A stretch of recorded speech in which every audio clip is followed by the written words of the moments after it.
অসভ্য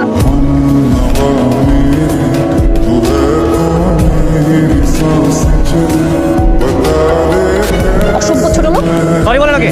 সরি না, লোকের বাচ্চা।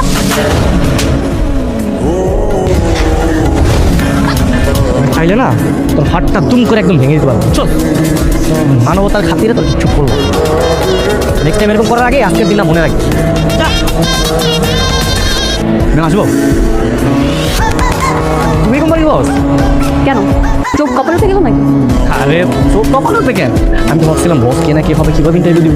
এখন তো দেখতেছি তুমি সকালে তো রাস্তায় তোমার সাথে আমার কথা হলো, তাই না? জীবনের প্রথম কেউ আমাকে চড় মেরেছে, এরপরেও তোমার এই কোম্পানিতে চাকরি হবে, তুমি ভাবলে কি করে? আবার তো কিছু নাই, কারণ আমি 100% চাকরি পাবো। আমি তো তোমার বাবার সুপারিশ নিয়ে এসেছি। রাতে সব দিয়ে দেন, নাই তো এক ফোন দিয়ে নারীগুলি সব ফালে দেন ভাই, দেখটা ঠিক আছে। আরে দিনে দুপুরে সেটাই করতেছে না? এই দাঁড়া।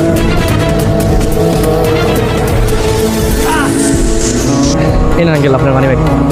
ইস, তোমার তো অনেক ক্ষতি হয়ে গেল বাবা। আরে ওনার কি হয়েছে? রায়হান স্যার, শেফ সাহেব হঠাৎ করে অসুস্থ হয়ে পড়ছে, মনে হচ্ছে প্রেশার ফল করেছে।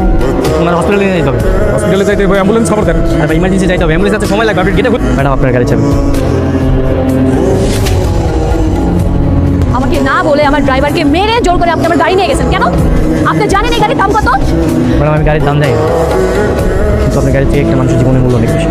সব দোষ তোমার, সব তোমার জন্যই হয়েছে। তুমি যদি ওই ছোট লোকের চাকরি না দিতে, তাহলে আজ কেমন দিন দেখতে হতো না। আমাকে সবার সামনে অপমান করতে পারতে।